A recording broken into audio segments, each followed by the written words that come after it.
കോവി തെളിയുക തന്നെ വേണം. 1976 SFIയിൽ തുടങ്ങിയതാണ് ജീവിതം. അതുകൊണ്ട് അതൊന്നൊരു വിഷയമൊന്നല്ല. നമസ്കാരം. സഖാവ് രഞ്ജിത്തിന് കൂവലൊന്നും പ്രശ്നമല്ല. 1976 SFIയിൽ സ്റ്റാർട്ട് ചെയ്ത ജീവിതമാണ്. കൂവലൊന്നും പ്രശ്നമല്ല, കൂവിത്തെളിഞ്ഞ കോഴിയാണ് ഈ പഴയ SFIക്കാരൻ.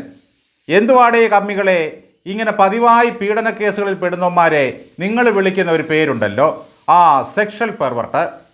സമൂഹത്തിന് അംഗീകരിക്കാൻ കഴിയാത്ത ലൈംഗികാസക്തി ഉള്ളവരെ വിളിക്കുന്ന ആ പേര് എന്താ സഖാക്കൾക്കൊന്നും ചേരില്ലേ?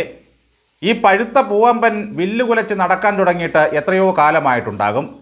പുറത്തുനിന്നും വന്നൊരു നടിയെ കയറി പിടിച്ച വിഷയത്തിൽ ആദ്യം പെട്ടു, പിന്നെ മറ്റൊരുത്തൻ വന്നു. ഇക്കാര്യത്തിൽ പുള്ളിക്ക് ആൺപെൺ വകഭേദങ്ങളൊന്നും തന്നെയില്ല. എങ്ങനെയൊക്കെയോ ആ രണ്ട് കേസിലും ഊത്തുപഴച്ച് പോന്നു.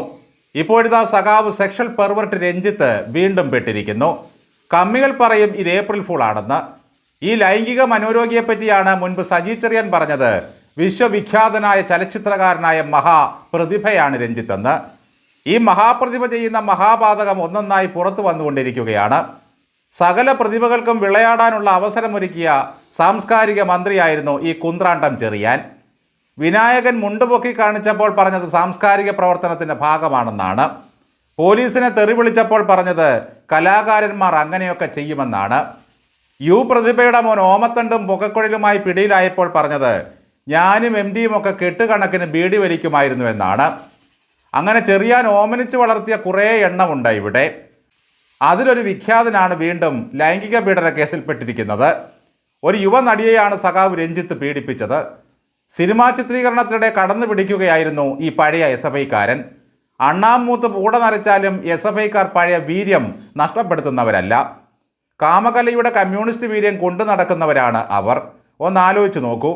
ഈ രഞ്ജിത്തിനെയും കൊല്ലംകോഴി മുകേഷിനെയും പത്തനാപുരം പെർവർട്ട് ഗണേശനെയും PT കുഞ്ഞയഞ്ഞതിനെയും കടകം കൊള്ളിയെയും ഒക്കെ ഉള്ളംകൈയിൽ വെച്ച് കിന്നരി ചോമനിച്ചിട്ടാണ് കമ്മികളും അന്തങ്ങളും മറ്റുള്ളവരുടെ പേരെടുക്കാനും അവിഹിതം ചെയ്യാനും പോകുന്നത്. മാങ്കൂട്ടത്തിലിനെ പെണ്ണുങ്ങൾ കൊത്തി വിളിക്കുകയാണെന്ന് പറയാം. ഇവന്മാരെല്ലാം കടന്നു പിടിച്ച് ബലാത്സംഗം ചെയ്യുകയാണ്. ഇന്നലെ രാത്രി തൊടുപുഴയിൽ നിന്നും പിടിയിലായ രഞ്ജിത്തിനെ കൊച്ചിയിലെത്തിച്ചാണ് അത്ര അറസ്റ്റ് ചെയ്തത്. ഇദ്ദേഹമാണല്ലോ വിഖ്യാത സിനിമയായ ലീലയുടെ സംവിധായകൻ. ഇവൻ്റെയൊക്കെ അടക്കാനാകാത്ത ലൈംഗിക മനോവൈകൃതങ്ങളാണ് ചിലപ്പോൾ സിനിമയിലൂടെ പുറത്തു വരുന്നത്. പിണറായി ഭരണത്തിൽ എന്തൊരു സുഖമായിരുന്നു സഖാവിന്. ചലച്ചിത്ര അക്കാദമിയൊക്കെ കൈവെള്ളയിൽ വെച്ച് അമ്മാനമാടുകയായിരുന്നു. ആർക്കൊക്കെ പുരസ്കാരം കൊടുക്കണമെന്ന് വരെ അണ്ണൻ തീരുമാനിക്കും. ഫെസ്റ്റിവലിൽ കൂവിയവന്മാരെ സ്വന്തം വീട്ടിലെ പട്ടിയോടാണ് രഞ്ജിത്ത് അന്ന് ഉപമിച്ചത്. തെരഞ്ഞെടുപ്പ് പ്രഖ്യാപിക്കുകയും P ശശിയുടെ അധികാരം പോവുകയും ചെയ്തതുകൊണ്ട് മാത്രമാണ് സഖാവ് രഞ്ജിത്ത് ഇപ്പോൾ അകത്തായത്. പരാതിക്കാർ നേരിട്ട് കൊച്ചി സിറ്റി പോലീസ് കമ്മീഷണർക്ക് പരാതി കൊടുക്കുകയായിരുന്നു. നേരെ മറിച്ച് അതിജീവിത പോയി മുഖ്യമന്ത്രിക്ക് പരാതി കൊടുത്തിരുന്നെങ്കിൽ അത് വാങ്ങി ഇടതുകക്ഷത്തിൽ വെച്ചേനേം പിണറായി. പിന്നെ അത് P ശശി വാങ്ങി വലതുകക്ഷത്തിൽ വയ്ക്കും. അങ്ങനെ 1-2 ആഴ്ച അങ്ങ് പോകും. എന്നാൽ രാഹുലിനെതിരെ പരാതിയുമായി ആരെങ്കിലും പുറപ്പെട്ടിട്ടുണ്ടെന്നറിഞ്ഞാൽ മുഖ്യൻ ഓഫീസിൽ കാത്തിരിക്കും. ജഡുതിയിലാണ് നടപടി. മറ്റൊരു ബുദ്ധിജീവിയായ PT കുഞ്ഞയഞ്ഞതിനെതിരെ കിട്ടിയ പരാതി മുഖ്യൻ്റെ ഓഫീസ് 14 ദിവസമാണ് കയ്യിൽ വെച്ച് ഞെരടിയത്. ഇതിനപ്പുറം രഞ്ജിത്തിന് മറ്റൊരു രാഷ്ട്രീയ പിടിപാട് കൂടിയുണ്ട്. ഇദ്ദേഹത്തിൻ്റെ പ്രധാന സംവിധാന സഹായിയായ ഒരാൾ ഗോവിന്ദൻ മാഷിൻ്റെ മോനാണ്. സഖാക്കൾ ആരെങ്കിലും പീഡിപ്പിച്ചാൽ പിണറായി വിജയനും പാർട്ടിയും അവനോടൊപ്പമാണ്. മറ്റാരെങ്കിലും പീഡിപ്പിച്ചാൽ അവൾക്കൊപ്പമാണ്. ആ പഞ്ചാരക്കപ്പും കടിച്ചു പിടിച്ചിരുന്ന പുള്ളിയുടെ അഭിനയം എന്തൊരു ഭയങ്കരമായിരുന്നു. അതിജീവിതമാരെ ചേർത്ത് പിടിക്കുന്ന അമ്മായിമാരൊന്നും ഇപ്പോൾ മിണ്ടുന്നില്ല. പഴയ SFIക്കാരൻ ഇപ്പോഴും നല്ല മൂഡിലാണ്. ആ ജെട്ടി രാജുവിനെ വേണം വക്കാലത്തേൽപ്പിക്കാൻ. അധികമുള്ളതൊക്കെ വെട്ടിത്തയ്ച്ച് പുള്ളി കേസിൽ നിന്നും ഊരിത്തരും. എനിക്ക് ഭയങ്കര ഷുഗറാണെന്ന് പണ്ട് പറയുന്നത് കേട്ടു ഈ രഞ്ജിത്ത്. അതിത്ര മൂർധന്യാവസ്ഥയിലാണെന്ന് ആരറിഞ്ഞു? അറസ്റ്റ് രേഖപ്പെടുത്തിയപ്പോൾ ഉടൻ ദേഹാസ്വാസ്ഥ്യം വന്നു. എന്നാൽ മറ്റേ പണിക്ക് മാത്രം ഒരു അസ്വാസ്ഥ്യവും പുള്ളിക്കില്ല. നല്ല ശരീരപുഷ്ടിയാണ്. അപ്പോൾ നരി നരച്ചാലും കടിക്കുമെന്ന് പറയും പോലെയാണ് ഈ രഞ്ജിത്തിൻ്റെ അവസ്ഥ. ശരിക്കും ഈ പ്രതിഭ പാർട്ടിക്കൊരു മുതൽക്കൂട്ടായിരുന്നു. 1976 SFIയിൽ തുടങ്ങിയതാണല്ലോ ജീവിതം. ആ ജീവിതം ഇപ്പോഴും അതേപടി തുടരാൻ കഴിയുന്നത് തന്നെ മഹാഭാഗ്യമാണ്. സഖാക്കളുടെ ഈ കയറിപ്പിടുത്തമാണ് കുഴപ്പമാകുന്നത്. മറ്റേത് ആവശ്യക്കാർ മുറി ബുക്ക് ചെയ്ത് കാത്തിരിക്കുന്ന ശൈലിയാണ്. ഇതിലേതാണ് കൂടുതൽ മനോരോഗമെന്ന് പൂക്കാസ ചേച്ചിമാരും അന്തം അമ്മച്ചിമാരും പറയണം.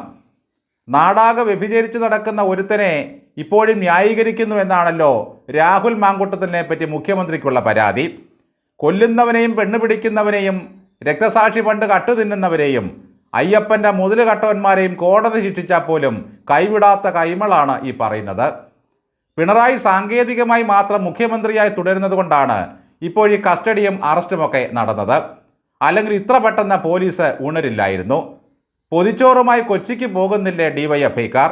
ദേശാഭിമാനി ഇട്ട് തന്നെ പൊതിയണം. അച്ഛനില്ലാത്ത നേരത്തെ ഡിങ്കിടി മക്കളൊന്നും ഇത് കാണുന്നില്ലേ? നമ്മുടെ കാരണഭൂതന് അധികാരമില്ലാതെ പോയാൽ അവസ്ഥ എത്ര ഭയാനകമായിരിക്കും. 976 മുതൽ എസ്എഫ്ഐയിൽ പ്രവർത്തിക്കുന്ന എന്നെ കൂവി തോൽപ്പിക്കാമെന്ന് ആരും കരുതണ്ട എന്ന ആ ഡയലോഗ് കേട്ട് എസ്എഫ്ഐക്കാരെന്ന് രോമാഞ്ചം കൊണ്ടതാണ്. പുല്ല് വേണ്ടായിരുന്നുവെന്ന് ഇപ്പോൾ തോന്നുന്നുണ്ടാകും.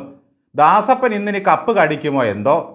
നമ്മളല്ലാതെ മറ്റാരോ സഖാക്കളെ പെണ്ണിനെ കയറി പിടിക്കാൻ, ഫണ്ടുകൾ നക്കി തിന്നാൻ, അമ്പലം കട്ടുമുടിക്കാൻ. സംഗതി കയ്യിൽ നിന്നും പോവുകയും വിശ്വോത്തരൻ അകത്ത് പോവുകയും ചെയ്തതോടെ അതിജീവിതയ്ക്കൊപ്പം എന്ന് പറഞ്ഞുകൊണ്ട് ഇറങ്ങിയിട്ടുണ്ട് കോടച്ചക്രം സജി. അതിന് നിങ്ങളുടെ സപ്പോർട്ട് ആർക്ക് വേണമുവ? നിങ്ങളുടെ മന്ത്രിപ്പണിയൊക്കെ മരവിച്ച അവസ്ഥയിലാണിപ്പോൾ. ഈ അറസ്റ്റും സർക്കാരിൻ്റെ നേട്ടമാണെന്ന് പറഞ്ഞുകൊണ്ടാണ് ചെറിയാൻ ഇറങ്ങിയിരിക്കുന്നത്. രഞ്ജിത്തിനെ കോടതി 14 ദിവസത്തേക്ക് റിമാൻഡ് ചെയ്തു. പാവത്തിന് ഇടതിനൊരു വോട്ട് കൊടുക്കാനുള്ള അവസരമാണ് നിഷേധിക്കപ്പെട്ടിരിക്കുന്നത്. ഇക്കഴിഞ്ഞ ജനുവരി 9 ഫോർട്ട് കൊച്ചിയിൽ വെച്ചായിരുന്നു പീഡനം. ചിത്രീകരണത്തിനിടെ ക്യാരവാനിൽ വെച്ച് ഇയാൾ കയറിപ്പിടിച്ച് പീഡിപ്പിക്കാൻ ശ്രമിച്ചു. മാനസികമായി തകർന്ന നടി കൗൺസിലിങ്ങിന് വിധേയയായി. പിന്നീടാണ് പരാതി നൽകിയത്. എന്നാൽ ആ പരാതി സെറ്റിൽ വെച്ച് തന്നെ ഒതുക്കി തീർക്കാൻ ശ്രമം നടന്നതായും ഇപ്പോൾ ആരോപണം ഉയരുന്നു. ഹേമ കമ്മിറ്റി റിപ്പോർട്ടിന് ശേഷം എന്തൊക്കെ കോൺക്ലേവ് നടത്തി പെണ്ണുപിടിയന്മാരെ ബോധവൽക്കരിക്കാൻ, അതിനും സർക്കാരിൻ്റെ കുറേ കോടികൾ തൊലച്ചു. പ്രേംകുമാറിനെ നല്ലവനായതിൻ്റെ പേരിൽ മാത്രം അപമാനിച്ച് ചലച്ചിത്ര അക്കാദമിയിൽ നിന്നും ഇറക്കി വിട്ടവന്മാരാണ് ഇവിടെയുള്ളത്. ആശാവർക്കർമാരുടെ സമരം തീർക്കണമെന്ന് പറഞ്ഞു പോയതാണ് നടൻ പ്രേംകുമാർ ചെയ്ത കുറ്റം. ദിലീപിൻ്റെ വിഷയം വന്നപ്പോൾ മാധ്യമപ്രവർത്തകരെ കൂവിത്തോൽപ്പിച്ച കുക്കുച്ചേച്ചി ഈ വിഷയത്തിൽ ഒന്നും പറയുന്നില്ലേ? ശ്രീമതിയെങ്കിലും എന്തെങ്കിലും ഒരഭിപ്രായം പറയൂ ഇതിൻ്റെ തീവ്രതയെപ്പറ്റി. ഇങ്ങനെ തരം കിട്ടുമ്പോഴൊക്കെ നടിമാരെ കയറിപ്പിടിക്കുന്ന കാമഭ്രാന്തനായ ഈ രഞ്ജിത്താണ് IFFKയുടെ വേദിയിലേക്ക് ഒരു അതിജീവിതയെ എഴുന്നള്ളിച്ചു കൊണ്ടുവന്ന് നവോത്ഥാനം നടപ്പിലാക്കിയത്.